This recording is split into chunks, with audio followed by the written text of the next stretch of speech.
자, 오늘부터 공부할 내용은 그 수학하에 어떻게 보면 우리가 앞에 경우의 수를 하긴 했지만 그거는 이런저런 상황을 고려해서 경우의 수를 먼저 했기 때문에 그 뒷부분이거든요, 수학하에서. 지금 오늘부터 할 게 이제 실질적인 그 수학하 파트의 첫 번째 단원인 집합입니다.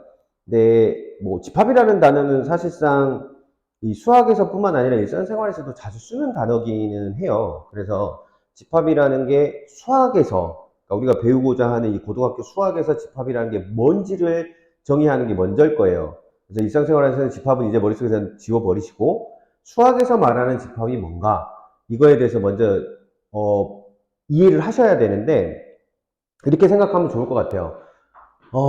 집합은 이걸 영어로는 세트라고 합니다. 셋이라고 하는데, 수학에서 말하는 집합은 뭔가 하면 그 우리가 일상생활에서 쓰듯이 하나의 모임이에요. 모임.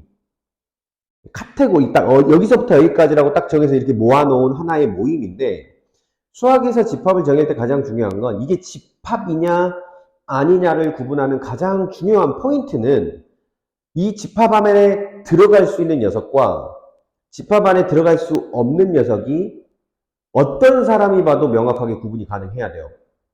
예를 들자면 10보다 작은 자연수라고 딱 말을 하면 1부터 시작해서 1, 2, 3, 4, 5, 6, 7, 8, 9까지 해서 딱 9개의 숫자가 딱 한정되고 누구도 여기에 이의를 제기할 수 없죠. 10보다 작은 자연수. 그 안에는 그러면 1부터 9까지가 들어갈 거고 11은 들어갈 수 없고 10도 들어갈 수 없고 당연히 0은 자연수가 아니니까 들어올 수 없고. 그러니까 어떤 숫자를 하나 뚝 던져놓고 이 숫자가 그 집합에 포함되니? 라고 물어봤을 때 여기서 공부를 하고 있는 학생이든 어떤 사람이든 모두가 동일하게 그건 집합에 포함돼야 돼, 얘는 집합에 포함되면 안 돼라고 구분해낼 수 있을 때 우리는 그걸 수학적으로 집합이라고, 수학에서 말하는 집합이라고 합니다. 근데 예를 들면 이런 거 한번 봅시다. 그냥 막연하게 큰 수의 모임. 그러면 어떤 사람들이 생각했을 때는 뭐 100이 넘어가면 큰 수라고 생각하면 그 사람들은 100을 넘어가는 모든 수를 집어넣으려고 할 거고, 어떤 사람은 또, 야, 숫자가 크려면 그래도 한 10,000 정도는 돼야지. 라고 얘기하면 뭐 200, 300은 큰 수가 아니니까 넣지 않을 거고. 그러니까 어떤 사람이 어떤 주어진 상황이나 개인적인 견해나 주관성에 의해서 판단했을 때 들어갈 수도 있고 들어갈 수도 없는. 그러니까 들어갈 수 있는 것, 들어갈 수 없는 것이 모호해져 버리면 그건 우리가 말하는 수학에서의 집합은 아닙니다. 그래서 대부분의 경우에 이제 집합에서 가장 중요한 건 뭘까요? 그러면 결국에는 그 집합 안에 들어갈 수 있는 녀석이 무엇인지를 정의 내려주는 거죠. 제시해주는 그 방법이 집합에서는 그 조건이 가장 중요할 거고, 그래서 이제 집합을 표현하는 방법도 이제 나중에 배우시게 되겠지만 두 가지 표현 방법이 있습니다. 일단 집합은 우리가 방금 얘기했던 이걸 가지고 한번 예를 들어봅시다. 10보다 작은 자연수를 집합에 포함시키겠다 라고 이렇게 선언을 했다면, 이걸 이제 우리가 흔히 이 수학에서 집합 기호는 이걸 사용을 하거든요. 우리가 흔히 알고 있는 중괄호를 사용합니다. 중괄호 이렇게 딱 표시를 해놓고 이렇게 집합 표시를 해놓고 나서 그 안에다가 10보다 이 조건에 만족하는 놈을 이렇게 나열해 주시면 돼요. 1, 2, 3, 4, 5, 6, 7, 8, 9 이렇게 딱 나열을 해주시면 이게 위에서 말한 집합을 수학적으로 표현한 겁니다. 가장 노멀한 표현 방법이죠. 근데 이게 이제 10보다 작은이라고 딱 생각을 하면 이게 가볍게 이렇게 표현이 가능할 텐데, 얘가 만약에 100보다 작은 자연수의 모임 이렇게 해버리면 어떤 상황이 펼쳐질 거냐면 이걸 쓰다 보면 한도 끝도 없겠죠. 그래서 야, 이걸 무작정 이렇게 다 쓰는 건 어떤 수가 거기 들어가는지 들어가지 말아야 할지를 명확하게 아는 상태에서 조금 비효율적인 거죠. 그래서 이제 이 집합이라는 놈을 표현하는 또 다른 하나의 방법을 마련했는데, 그 방법이 뭐냐면 뒤에다가 조건을 걸어줍니다. x라고 하는 앞에 원소가 될 녀석을 만들어주고, 이게 원소가 될 녀석이에요. 원소가 될 녀석. 근데 그 x라는 거는 어떤 조건을 만족해야 원소가 될 수 있는지 이걸 설명하는 걸 뒤에다가 써주는 거. 즉 x는 100보다 작은 자연수. 이렇게 쓰는 걸 우리가 흔히 조건제시법이라고 합니다. 얘를 무슨 법? 원소나열법. 그냥 나는 그 집합에 들어가야 될 원소가 어떤 건지 알고 있으니 그 원소들을 차례대로 쭉 나열해서 써볼 거야.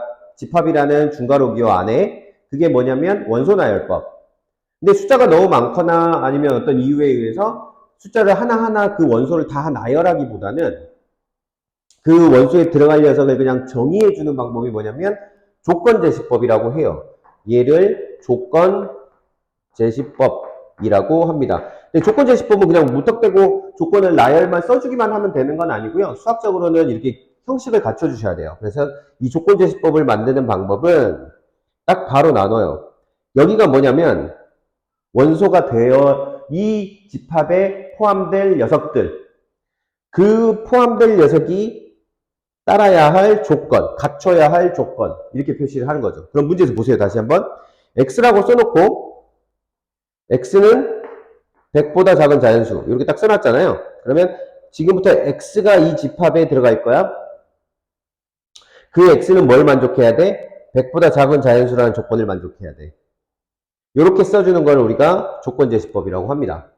그러면 방금 우리가 계속 이런 얘기를 하고 있어요. 선생님이 중간에 그냥 무의식 중에 원소라는 단어를 썼는데 이 집합 안에는 그러면 반드시 이 집합을 구성하는 하나하나의 요소들이 있을 거 아니에요. 그죠? 위에 요 집합으로 치자면 뭐야? 요 각각의 하나하나들. 요 하나하나들이 하나의 중괄호로 묶여서 집합을 구성하죠. 그죠? 그러면 이 구성하는 하나하나의 개별적인 요소들, 요 녀석들을 뭐라고 부르냐면 집합의 원소라고 합니다. 원소. 그래서 아마 고등학교에서 여러분들이 수학을 배우는 동안에는 흔히 집합 단원에서는 특히나 뭐 집합을 표시할 때는 뭐 대문자 A, 뭐 대문자 S, 대문자 뭐 이런 식으로 표현하는가 반면에 원소, 요게 이제 집합을 나타내는 표시고 원소를 표시를 할 때는 일반적으로 스몰 a, 스몰 b, 뭐 스몰 s 이런 것들을 사용하게 될 거예요. 자, 하나 예를 들어봅시다. 또 예를 들어서 집합과 이제 원소가 집합은 뭐고 원소는 뭐냐? 사실은 이건 설명을 안 해도 여러분들이 자연스럽게 받아들이는 내용이긴 해요. 책을 읽음으로써 조금만 더 설명을 하자면 이런 집합이 있다고. 나는 어떤 집합을 만들고 싶은 거냐면 12의 약수로 이루어진 집합을 만들고 싶어요. 그러면 첫 번째 아까 얘기했던 걸로 봅시다. 12의 약수. 그러면 이 집합에 포함될 수 있는 구성 요소들은 뭐가 되겠어요? 약수 실제 구해보면 되겠죠. 1도 있고 2도 있고 3도 있고 4도 있고 6도 있고 12도 있겠네요. 이렇게 6개가 있음을 알고 집합 기호를 연 다음에 이 6개의 원소를 이렇게 써주면 이게 무슨 법? 원소나열법. 자, 두 번째. 이걸 다 쓰기가 귀찮아. 또는 어떤 이유에서 이게 비효율적이야. 그러면 어떻게 쓴다고? 야, 난 X라는 놈을 원소로 가지는 집합을 만들 거야. 근데 그 X는 뭐여야 돼? 12의 약수여야 돼. 라고 해서 앞에 원소가 될 녀석, 뒤에 그 원소가 갖출 조건, 이렇게 제시해주는 방법을 조건제시법이라고 합니다. 자, 여기서 우리가 사실 조건제시법이 예전에는 되게 중요하게 다뤄졌는데 요즘에 그렇게 중요하게 다뤄지는 것 같지는 않아요. 특히나 이제 집합의 난이도가 최근 들어서 이제 교과과정뿐만 아니라 시험 문제, 출제되는 문제들의 경향을 봤을 때 그렇게 많이 어렵게 나오지는 않거든요. 그래서 요 녀석에 대해서 약간만 부연 설명을 하자면 뭐 얼마든지 이렇게 쓸 수 있어요. 보세요. X는 집합을 요거랑은 다른 집합을 하나 만들어 봅시다. 그냥 어떤 하나의 임의의 집합을 만들어 볼 건데 이런 집합이 있다고 생각해 봅시다. 조건제시법으로 주어진 집합이 이렇게 주어진 거야. 나는 x 더하기 y를 원소로 가지는 집합을 만들 거야. 근데 x는 4의 약수고 y는 6의 약수야.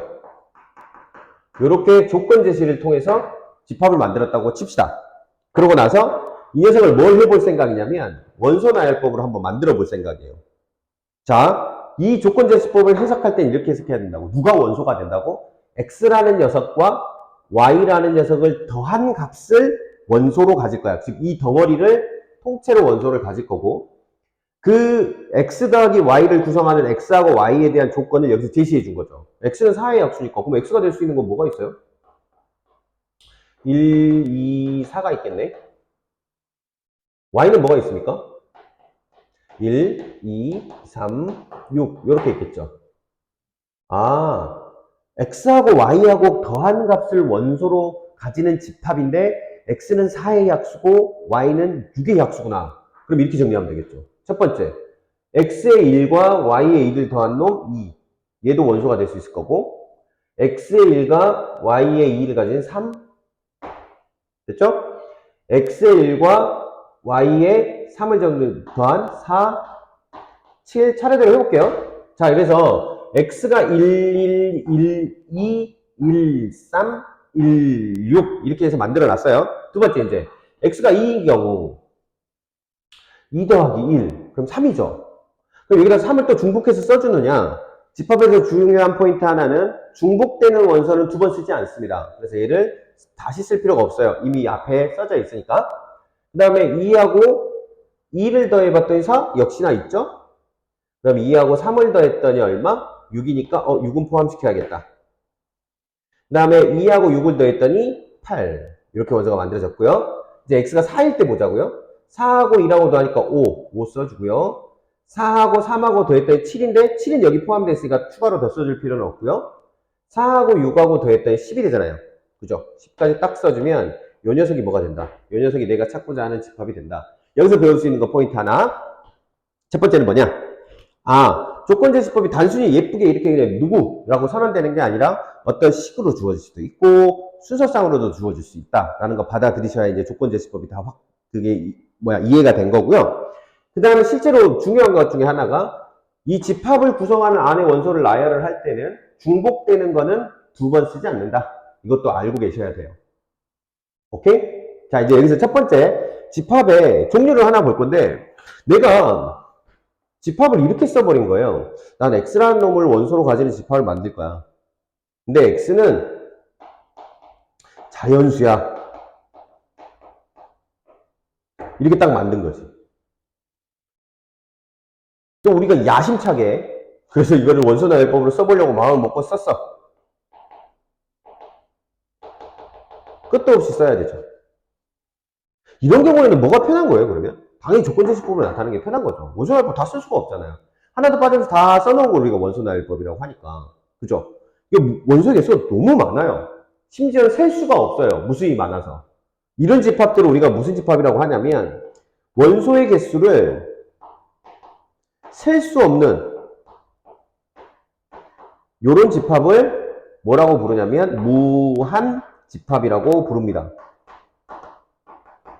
이렇게 원소 개수가 너무 많아서 셀 수 없는 경우, 그런 경우를 우리가 무한집합이라고 하거든요. 그러면 뭐 상식적으로 생각을 해봤을 때 무한집합은 일반적으로 뭘 하는 게 좋겠어요? 무한집합이라는 거는 기본적으로 조건제시법이 훨씬 더 유리하겠죠. 왜? 다 나열하는 것 자체가 불가능하니까요. 그죠? 그런 녀석이 일단 무한집합이고, 두 번째 요거 봐봐요. 요거는 원소의 개수가 위에 거 한번 보면 둘, 셋, 넷, 다섯, 여섯, 일곱, 여덟 개가 나오는 걸 확인했어요. 즉 원소의 개수가 몇 개입니다. 딱 쓸 수 있죠. 그 숫자가 그리고 많지 않으면 원소 나열법이 더 나을 거예요. 저렇게 원소의 개수를 세는데 셀 수 있는 거 아무리 많아도 물론 뭐 100개, 200개, 1000개라도 셀 수만 있으면 유한집합이긴 해요. 그렇지만 어찌됐든 유한집합은 기본적으로 원소 나열법이 가능하죠. 그리고 원소를 셀 수 있어요. 그래서 원소의 개수를 셀 수 있는 집합, 위에 생긴 것처럼 셀 수 있는, 원소의 개수를 셀 수 있는 녀석을 우리가 뭐라고 부르냐면 유한집합이라고 부릅니다. 됐죠? 이 유한집합 안에는요 아주 독특한 녀석이 하나 있어요. 이런 녀석이 있습니다. 자, 이런 거 하나 만들어 봅시다. x를 원소로 가질 건데 x는 2보다 작은, 좀 억지스럽지만 만들어 볼게요. 작은 소수 이렇게 만든가. 아니면 이렇게 만드는 게 더 예쁘겠네요. 4보다 작은 합성수. 4보다 작은 합성수 있어요? 없죠. 우리가 소수, 합성수 이런 걸 얘기를 할 때 자연수 범위에서만 얘기하는 건 알죠? 그럼 생각해 보세요.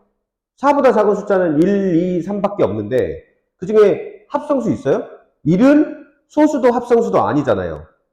2는 소수잖아요. 3도 소수죠. 그러니까 4보다 작은 합성수는 존재하지 않아요. 즉, 이 녀석은 조건제시법으로 이렇게 멋들어지게 표현을 했으나 실제로 집합기호를 열고 안에 뭐가 들어가야 되지? 딱 봤을 때 여기다 넣을 수 있는 게 있어요? 없어요? 넣을 수 있는 게 한 개도 없죠. 그죠? 그래서 얘는 원소의 개수가 몇 개예요? 0개예요. 딴 개. 셀 수는 있잖아. 하나도 없죠. 0개예요. 라고 셀 수는 있지만 실제로 원소의 개수가 하나도 없는 녀석이죠. 이런 집합을 뭐라고 부르냐면 공집합이라고 부릅니다. 그래서 공집합을 이렇게 써놓기보다는 그 공집합을 표시해야 하는 다른 표현법이 하나 있거든요. 그게 뭐냐? 요런 기호로 씁니다. 요렇게 사용합니다. 이게 뭐냐면 공집합을 나타내는 기호입니다. 뭐 읽을 때는 파이라고 많이 읽는데 그냥 공집합 기호라고 읽으셔도 되고, 예전에는 주로 이제 저것도 파이라고 있어서 여러분들 알고 있는 뭐 원주율 나타내는 파이 3.14하고 읽는 방법이 똑같아요. 근데 요즘에는 이걸 파이라고 읽는 학생들이 많지는 않더라고요. 근데 파이라고 저는 읽을 겁니다. 그래서 집합을 얘기할 때 공집합 파이 이렇게 얘기를 하면 아, 그게 공집합 기호 얘를 나타내는 말이구나 라고 생각을 하시면 돼요. 괜찮죠? 자, 그 다음에 우리가 방금 봤듯이 셀 수 있는 원소의 개수 셀 수 있는 유한집합의 경우에는 뭐라고 쓰냐면 어떤 기호가 하나 등장을 하냐면 넘버 n입니다. n number of a. 예를 들어서 내가 이 집합을 아까 얘기했듯이 기호로 대문자 a로라는 집합으로 이렇게 표현했다고 가정합시다. 그러면 이 a라는 집합의 원소의 개수라는 뜻이에요. number of a, 영어로 number of a라고 읽습니다. 그래서 a라는 집합의 원소의 개수라는 기호로 na를 쓸 거고, 이 na라고 그럼 na가 얼마니? 라고 물으면 얘 셀 수 있잖아요. 그럼 몇 개라고 쓰시면 돼요? 하나, 둘, 셋, 넷, 8개니까 8이라고 이렇게 써주시면 돼요. 당연히 원소를 셀 수 없는 무한집합에서는 이 기호 자체가 의미가 없죠. 그죠? 이 기호를 쓰는 것 자체가 의미가 없기 때문에 이 기호는 무슨 집합에만, 유한집합에만 사용할 수 있는 기호고 원소의 개수를 나타내는 기호다 라고 생각하고 계시면 돼요. 그러면 이 공집합의 경우에는 셀 수는 있잖아요. 그래서 n, a, 이 집합을 내가 그냥 뭐 여기서 b라고 할까요? 여기서는 b라고 해놓고 여기 n에 b 이렇게 써주면 얘는 얼마라고 쓰면 되겠어요? 0이라고 쓰면 되겠죠. 그래서 여기까지가 이제 집합이란 뭔가, 원소란 뭔가. 원소를 나열하는 방법은 두 가지가 있는데 하나가 원소 나열법, 하나가 조건제시법. 그리고 유한집합, 무한집합, 공집합에 대해서 얘기했고, 공집합을 나타내는 기호 파이에 대해서 얘기했고, 유한집합의 경우에는 뭐가 존재한다? 원소의 개수를 나타내는 기호 NA라는 녀석이 존재를 한다. 그래서 A의 원소 개수를 표시하는 기호로 NA를 쓰고 원소 개수를 쭉 세서 뭘 해주면 된다. 써주면 저 기호를 사용할 수 있게 된다. 이렇게 생각하고 계시면 됩니다. 이게 이제 집합에서 배웠던 내용이고요.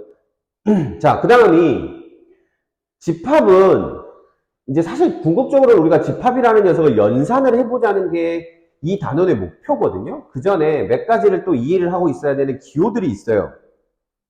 첫 번째 내용은 요겁니다. 집합과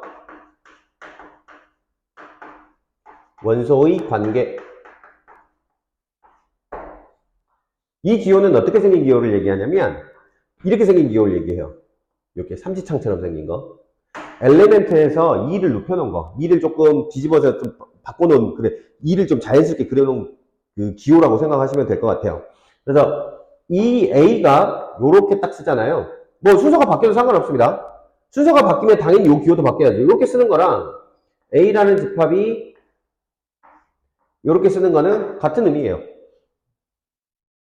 요때 이 기호가 의미하는 바는 이 A, 스몰 a라고 하는 녀석이 라지 a라고 하는 집합의 원소예요 라는 얘기예요. 예를 하나 들어볼까요? 아까 우리 6의 약수라는 집합을 하나 만들어 봅시다. a는 6의 약수야. 그래서 1, 2, 3, 6 이렇게 쓰면 되겠고요. 그러면 내가 어떤 3이라는 숫자를 놓고 3은 a의 원소입니까? 라고 물어보면 이렇게 표시를 한다는 거예요. 아, 3은 a의 원소입니다. 단 4는 a의 원소인가요? 아니죠. 아닐 땐 뭐 해주면 돼? 딱 그어주면 돼. 이렇게 표시하면 됩니다. 그래서 이 기호가 의미하는 바는 3이라는 숫자가 a라는 녀석, a라는 집합의 원소에 있습니다. 4라는 숫자는 a라는 원소가 아닙니다. a라는 집합에 포함되어 있지 않습니다. 이렇게 생각을 하시면 되는 거고요. 이게 집합과 원소의 관계입니다. 자, 사실 아까 얘기를 하던 것 중에 뭐 집합 이런 것도 있을 수 있어요. 집합을 뭐 원소를 A, B 이렇게 원소를 잡아낼 수도 있어요. 뭐 꼭 숫자만 들어가는 건 아니니까요. 알파벳도 들어갈 수 있는 거고. 그래서 이런 경우에는 뭐 A에 이걸로 예를 들어 집합 B라고 하면 A라는 녀석은 집합 B의 원소네요.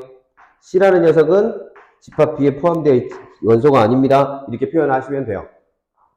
이게 이제 집합과 원소의 관계. 집합과 원소의 관계는 저거 말고는 딱히 없어서 여러분들한테 뭐 크게 막 되게 어렵거나 하는 내용은 없어요. 기호가 아 저런 의미로 사용되는구나 라는 것만 기억하시면 되고요. 이제 중요한 건 집합과 집합 사이에도 관계가 있어요. 집합과 집합 사이에도 관계가 있는데 일단 집합과 집합 사이의 관계를 나타내려면 집합이 2개 이상 있어야겠다. 집합과 집합의 관계. 자, 집합과 집합의 관계는 기호가 조금 달라요. 자, 집합 A하고 집합 B가 있다고 칩시다. 그랬을 때 첫 번째 집합 A라는 녀석이 있고요. 그 다음에 집합 B라는 녀석이 있어요. 첫 번째 기호는 요겁니다. 요렇게. 요게 의미하는 바는 뭐냐? 흔히 이제 우리가 개념적으로 설명을 할 때는 집합 A가 즉 요 닫혀있는 요쪽에 있는 집합 A가 열려있는 이쪽에 있는 집합 B에 포함되어 있다라고 얘기를 해요. 표현법이 되게 여러 가지예요. 첫 번째, A가 B에 포함 이라고 표현하는 것도 종종 자주 사용하고요.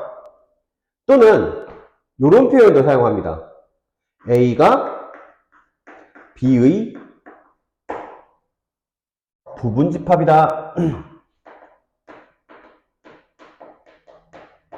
사실 이 단어는 되게 상식선에서 해석이 다 되는 부분이 많아서 이거 이렇게 생각하시면 돼요.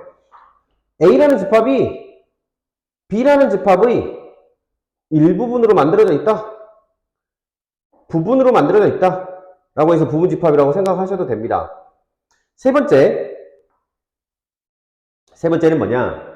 사실 제일 중요한 거고 이게 의미예요. 이건 무슨 말이냐? A의 모든 원소가 B에 있다. 뭐 포함되어 있다. 상관없어요. 어차피 있다라는 거 포함됐다는 거 여러분이 내포하고 있는 거니까. 그냥 개념적으로 설명하자면 그러니까 표현상으로는 A가 B에 포함되어 있어요. A라는 집합이 B라는 집합에 포함되어 있어요. A라는 집합은 B라는 집합의 부분집합이에요. A의 모든 원소가 B에도 있어요. 이게 제일 중요합니다. 항상 여러분들이 이걸 잊으시면 안 됩니다. 조금 어려운 문제로 가면 이 표현을 이해하고 있는가를 물어보는 문제가 종종 등장을 할 거예요. 자, 이거를 수학적으로 쓴 건데 사실 이걸 요즘 교과 과정에서는 별로 그렇게 쓸 일은 없을 것 같긴 한데 그래도 이해는 해놔야죠. 그래서 어떻게 쓰냐면 이렇게 씁니다.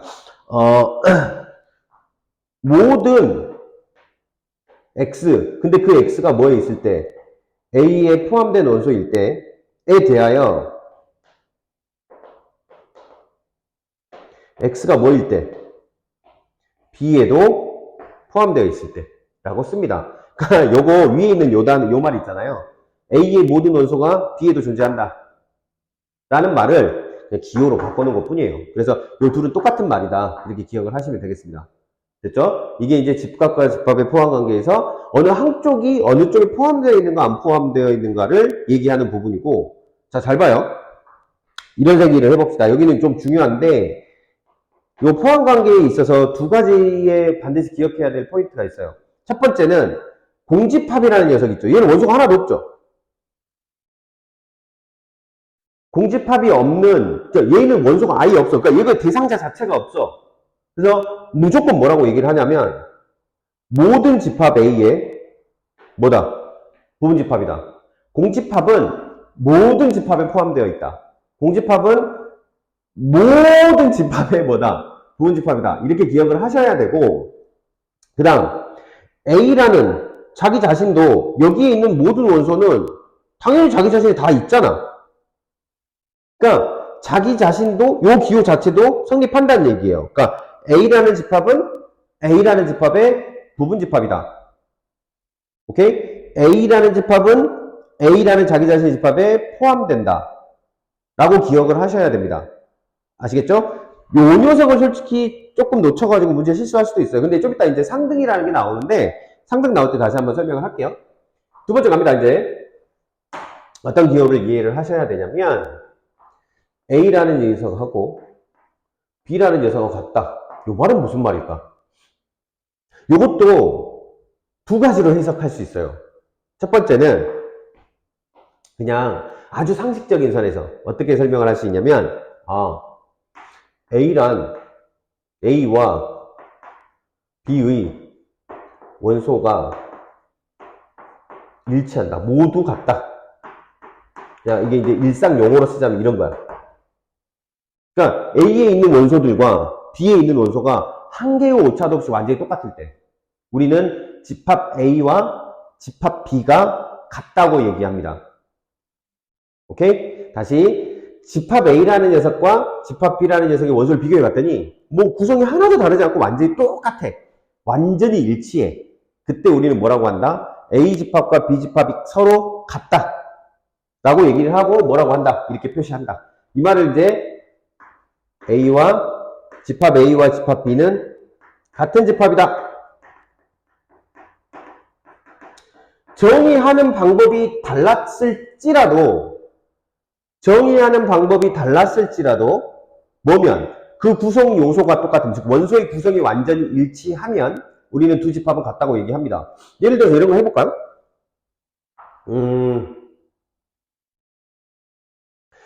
뭐 이런 집합 있죠. X바 X는 10보다 작은 홀수.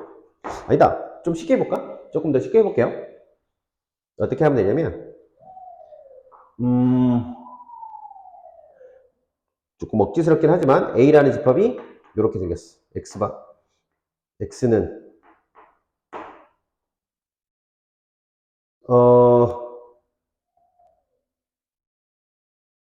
4보다 작은 소수?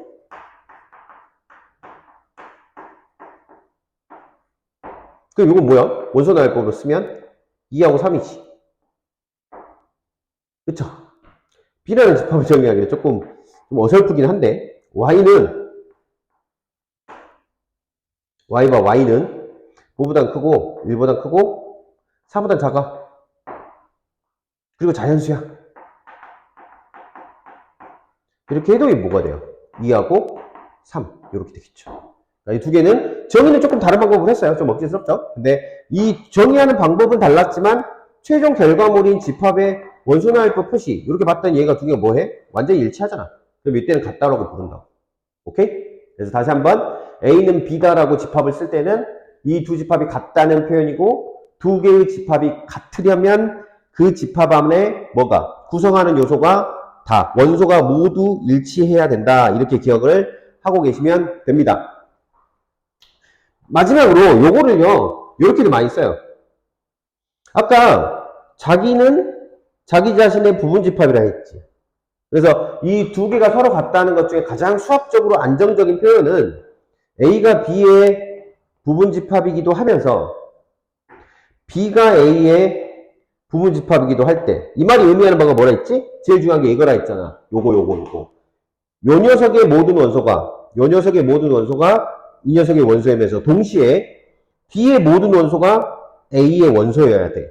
그러니까 서로가 서로의 부분집합이 된다면 어차피 완전히 똑같아야만 되는 거잖아. 그래서 두 개가 같다라고 표현할 수 있다. 그래서 이거를 뭐 집합의 상등이라고도 하고 두 집합이 서로 같다라는 표현이라고도 합니다. 그래서 뭐 요거를 이제 상등이라고도 하죠. 여기까지가 이제 집합과 집합의 관계입니다. 추가 딱 하나 하자면 요런 얘기가 있어요. 여기서 등장하는 건데 여기서 우리가 뭐라고 했냐면 요렇게 생각 먹었을 때 즉 A에 있는 모든 원소가 B의 원소일 때 A는 B의 부분집합이라고 했잖아. 그리고 A라는 녀석은 자기 자신의 부분집합이라는 얘기까지 했지. 그치?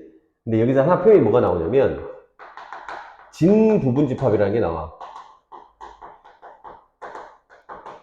진짜 부분집합. 요건 그냥 뭐라고 기억하시면 되냐면 부분집합들 중에서 누구는 뺀 거, 자기 자신 뺀 거 제외 한 거를 우리가 진부분집합이라 한다라고 기억하시면 되겠습니다. 이게 이제 부분집합에 대한 얘기입니다. 자, 여기까지는 뭐 30분에 걸쳐서 설명을 했지만 사실 문제에서 되게 막 중요하게 다루거나 그런 부분은 아니에요. 그래서 오히려 지금 설명하는 이제 부분집합의 개수라는 게 여러분이 만났을 때 처음으로 문제화되는 것 중에서 조금 난해한 부분입니다. 우리가 부분집합의 개수를 한번 따져봐